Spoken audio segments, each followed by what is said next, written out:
ఇక టీడీపీ నేత సోమిరెడ్డి చేసిన కామెంట్స్ కు మంత్రి కాకాని కౌంటర్ ఇచ్చారు. రేవు పార్టీల గురించి సోమిరెడ్డికే బాగా తెలుసని, సోమిరెడ్డి తన ప్రత్యర్థని చెప్పుకోవడానికి సిగ్గుగా ఉందన్నారు కాకాని. బెంగళూరు రేవు పార్టీకి తనకు ఎలాంటి సంబంధం లేదని, జిరాక్స్ కాపీని కారుకు అతికించుకుంటే తన తప్పు ఎలా అవుతుందని ఘాటుగా స్పందించారు.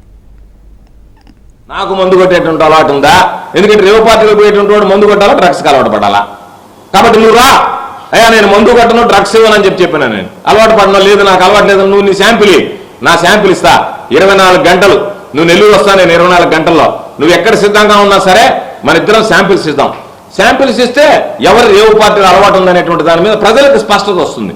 కాబట్టి నేను సిద్ధంగా ఉన్నా, నువ్వు సిద్ధంగా ఉంటే రేపు ఎక్కడైనా సరే మీడియా సమక్షంలోనే నెల్లూరులోనే నువ్వు ఎక్కడ చెప్తే అక్కడికి నేను వస్తా, నువ్వు అక్కడికి వస్తే మన శాంపిల్స్ ఇస్తే మన ఇద్దరిలో ఎవరు నీతిమంతుడు, ఎవరు నిజాయమంతుడు, ఎవరు తాగుబోతాడు అనేటువంటిది అర్థమైపోతుంది.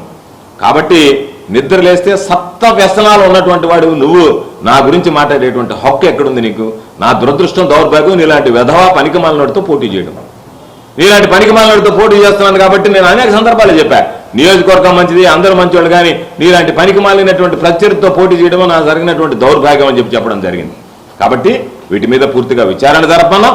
అదేవిధంగా నిన్ను కూడా విచారించాల్సినటువంటి అవసరం ఉంది. ఎందుకంటే నువ్వు నాకు తెలుసు దీని గురించి అంటున్నావు, కాబట్టి నువ్వు సహకరించి పోలీసులకి, ఇదిగోయా నా దగ్గరికి సమాచారం ఉందని చెప్పి దానికి సంబంధించినటువంటి దాంట్లో ఈ విధంగా జరిగింది అనేటువంటిది ఏమీ లేకుండా నెల్లూరులో ఒక ప్రెస్ మీట్ పెట్టి ఓ పనికిమాలినోడిలాగా వెధవా నువ్వు చిల్లర వడం అని చెప్పి తెలుసు, చిల్లర ఎదవని తెలుసు. చిల్లర చేష్టలు చేసిన దానికి నీ దగ్గర ఆధారాలు ఉన్నాయి, తీసుకొచ్చి కర్ణాటక పోలీసు ముందు పెట్టు, లేదా ఆంధ్ర పోలీసు ముందు పెట్టు, ఏదో మళ్ళీ చెప్పాడు రేపు రాబోయేటువంటి ప్రభుత్వం. ఏంది రాబోయే ప్రభుత్వం? నువ్వు వస్తున్నావా, నీ ప్రభుత్వం వస్తుందా?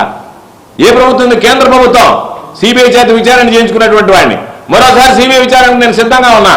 నా పాత్ర ఏమాత్రం ఉందన్నా నువ్వు సిబిఐకి కోర్టుకు పోదా, రేపు కోర్టు ద్వారా అయ్యా నేను రెడీగా ఉన్నానని చెప్తా, విచారణ చేయిస్తాం హైకోర్టు ద్వారా. ఎందుకంటే సిబిఐకి ఇవ్వాలంటే ఇప్పుడు ఎలక్షన్ కమిషన్ ఉంది, హైకోర్టు ద్వారా ఇవ్వాలా. ఈ కేసులో కూడా నీకు సిగ్గు శరము ఉంటే, నీకు నీతి జాతి ఉంటే నువ్వు రేపు రా, సిబిఐ విచారణకు నేను సిద్ధంగా ఉన్నా. హైకోర్టులో నేను చెప్తావు జయ నేను సిద్ధంగా ఉన్నాను, మీరు సిబిఐకి కేసుని విచారించండి, నా పాత్ర ఎందుకు రుజువు చేయండి అంటే మరొకసారి నాకు క్లీన్ చిట్ వస్తే అంతకన్నా సంతోషించేదే ఉంది.